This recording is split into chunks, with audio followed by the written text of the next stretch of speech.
Bonjour, chers frères et sœurs. Nous sommes au deuxième dimanche du temps de Carême. La liturgie de la parole pour ce dimanche nous présente des paroles magnifiques. Nous présente des paroles qui viennent à notre aide, des paroles qui viennent à notre secours.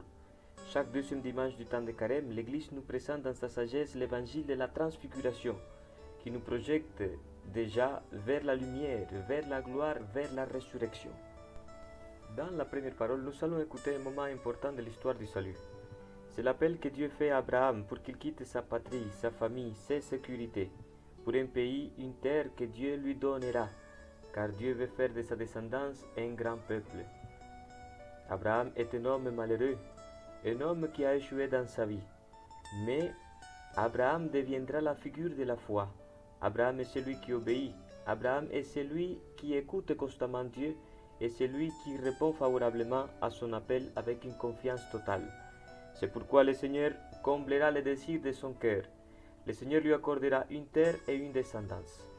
Dans la deuxième parole, Saint Paul nous rappelle que nous ne devons pas avoir peur, car Jésus-Christ chemine avec nous et il a vaincu la mort.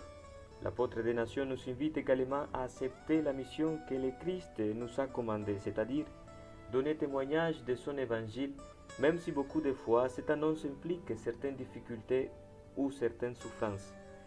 Saint Paul nous parle de la fin de l'histoire du salut, auquel nous pouvons arriver à travers Jésus-Christ qui est mort et ressuscité pour nous.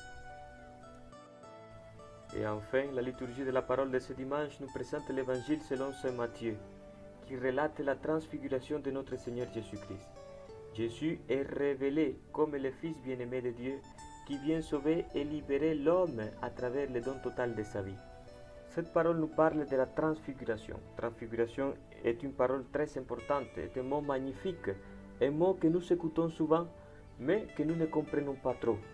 En effet, transfiguration se traduit en français par changement, modification, alors que transfiguration, dans le sens étymologique du terme, signifie aller au-delà de la forme.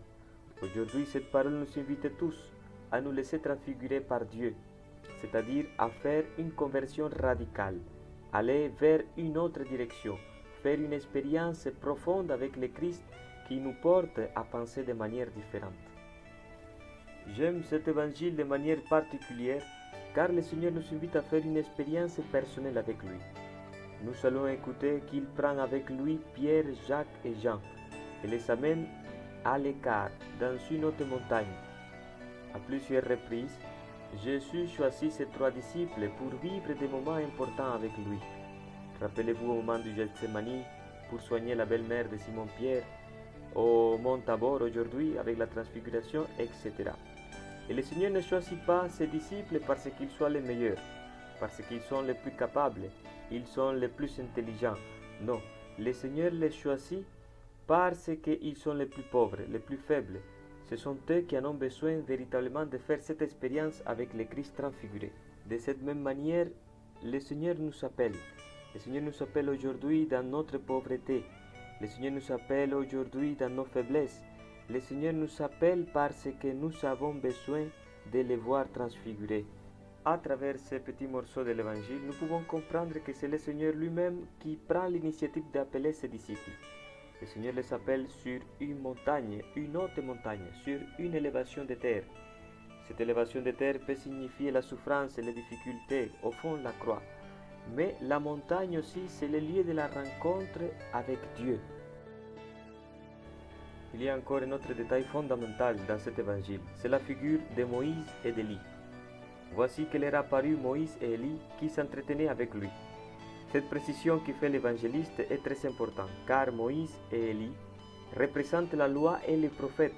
En d'autres termes, ces 2 personnages font présent l'Ancien Testament dans sa totalité. Et à travers cette parole, l'auteur nous révèle que c'est seulement à travers Jésus-Christ que nous pouvons véritablement comprendre les Saintes Écritures. Cet évangile est plein de détails, a beaucoup d'éléments à exploiter. Ensuite, nous allons écouter qu'il y a eu une nuée lumineuse qui le couvrit de son ombre. Une nuée, normalement, est celle qui cache les astres qui se trouvent dans le ciel. Mais ici, nous voyons que cette nuée est lumineuse, que cette nuée a une lumière qui éclaire. De quelle nuée s'agit-il? Eh bien, dans le livre de l'Exode, nous voyons que Dieu marchait avec le peuple les jours sur colonne de nuée pour leur indiquer la route. Nous arrivons à percevoir que c'est Dieu qui conduisit le peuple d'Israël et que c'est Dieu aussi qui nous conduit, que c'est lui qui nous porte vers la liberté, vers la vie nouvelle. Et par quel moyen Dieu veut nous amener à la liberté et à cette vie nouvelle? L'Évangile nous donne la réponse à cette question. Et voici que de la nuée, une voix disait, « Celui-ci est mon Fils bien-aimé, en qui je trouve ma joie. Écoutez-le. » Alors, le premier chemin que nous indique le Père pour arriver à cette vie nouvelle, c'est son propre Fils, Jésus-Christ. En effet, le Christ dira lui-même, « Je suis le chemin, la vérité et la vie. Personne ne va vers le Père sans passer par moi. » Cette affirmation nous montre la relation qui existe entre le Père et Jésus lui-même. Cette relation d'amour est principalement une filiation. Jésus-Christ qui est le Fils unique, l'aimé de Dieu, par qui nous pouvons voir le Père. Il y a encore un autre chemin que nous indique le Père, c'est d'écouter son propre Fils.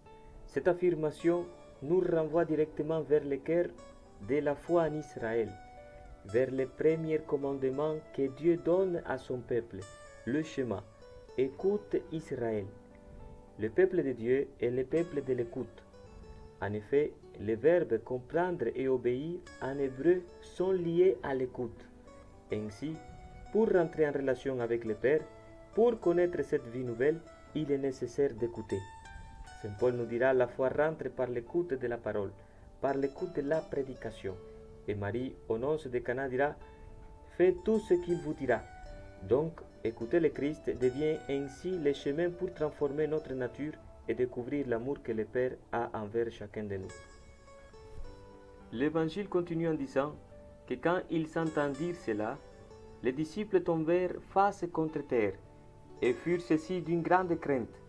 Jésus s'approcha, les toucha et leur dit, « Relevez-vous et soyez sans crainte. » Levant les yeux, ils ne virent plus personne sinon lui, Jésus seul. Alors, chers frères et sœurs, courage. Aujourd'hui, le Seigneur nous invite également à nous relever. Si tu te trouves face à un péché, face à une situation, face à un problème que tu ne comprends pas, le Seigneur nous dit qu'il est proche. Le Seigneur nous dit qu'il veut nous toucher, qu'il veut nous guérir, d'être sans crainte. Alors, chers frères et sœurs, n'ayons pas peur de voir notre incapacité d'aimer. N'ayons pas peur de voir que nous sommes pauvres. N'ayons pas peur de voir que nous sommes faibles. N'ayons pas peur de nous laisser conduire par le Christ et de monter avec lui sur la croix. Le Seigneur est transfiguré sur la croix. C'est là que nous allons contempler sa gloire. Les pères de l'Église diront que la croix est la lumière radieuse du visage du Père. Alors courage, frères et sœurs, que le Seigneur nous accorde le don d'écouter ses paroles et de les accueillir. Que le Seigneur nous accorde la grâce de rentrer dans la croix et que nous puissions faire sur ce mont un face à face avec lui et qu'il nous donne la joie d'expérimenter dans la réalité de notre vie la résurrection de notre Seigneur Jésus-Christ et de dire comme Saint Pierre, Seigneur, il est bon que nous soyons ici. Bon dimanche à chacun de vous, bon temps de carême et que Dieu Tout-Puissant vous bénisse et vous garde.